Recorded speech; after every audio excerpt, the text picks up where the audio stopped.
I'm planning to review day one pre-calculus semester one review. So I'm going to go ahead and explain the problems to you. Some important dates: December 8th to the 11th is the semester exam review. December 14th to the 17th is the semester exam. If you'd like to start, you can go ahead and come in during student support. I only have two classes that are pre-cal. One of them is 4B, which is going to be on December the 17th, and 3A, which is going to be Monday, December the 14th. Remember that grades have been updated. I've also given you finalized quarter two averages. Remember that student support times is from 8 to 9:30 and 3 to 4 p.m. Remember, in It's Learning, I'm grading notes and homework. So I'm going to go ahead and show you the review. So we're going to go ahead and start with number 3. I may go into a blank screen for me to show the steps because I'm not sure if I have enough room here. Also, if you have any questions, please see me during student support. For number 3, we're trying to find the real zeros. So we have negative x squared minus 3x equals 0. So what I'm going to do is I'm going to factor in x. So you have negative x minus 3 is equal to 0. So I know that x is equal to 0. That's one of our solutions. And right now that A is the only one that shows that. So B, D, and C are probably not going to be the answer. Now we have negative x minus 3 is equal to 0. Add 3 to both sides. So you have negative x equals 3. Divide by negative 1. So x equals negative 3. So your answer is A. We're going to do number 4. And once again, I'm going to solve by factoring. You could use a quadratic formula, but I'm going to use factoring. So I have x squared minus 6x plus 8 equals 0. So you find the factors of 8. So I'm going to write it over here, factors of 8, which are negative 2 and negative 4. When you add negative 2 and negative 4, you get negative 6. So it's x minus 2, x minus 6 is equal to 0. So you have x minus 2 equals 0, x minus 6 equals 0.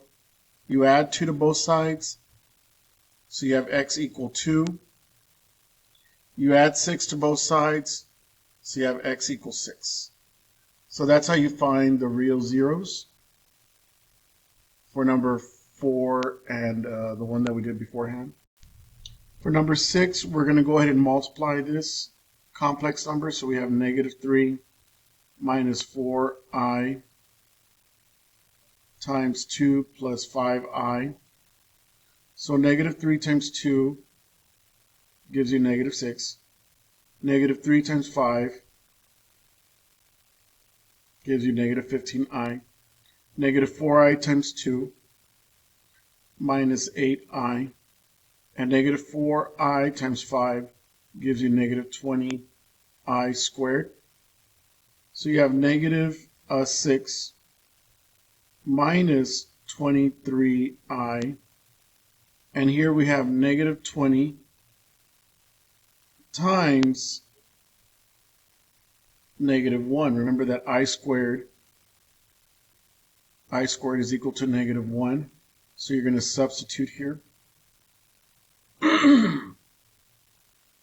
So I have negative 6 plus 20 minus 23i. You notice that we want to put the real part at the very beginning, and then the imaginary part is at the end. So this is 14. This is 14 minus 23i. So that will be your answer. 14 minus 23i. 13, we are doing composition, so we have g, composition g of x. So you have negative 2 parentheses plus 4. What goes in there? Itself. Negative 2x plus 4. Go ahead and do the distributive property. So you have 4x minus 8 plus 4. So you have 2x minus 4. So your answer is, oh, not 2. It's going to be 4x. 4x minus 4. 4x minus 4. So your answer is A. 17 is composition again. And I think if they forgot to put the 0 there or the little circle there, it's supposed to circle. So you have H composition of G of N.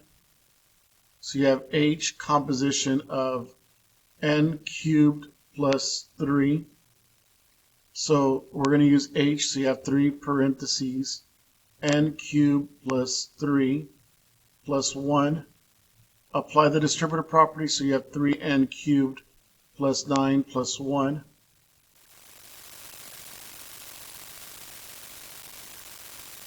It's 3. So it's 3. Oh, 9 plus 1, so it's 3n cubed plus 10. I forgot to simplify, so your answer is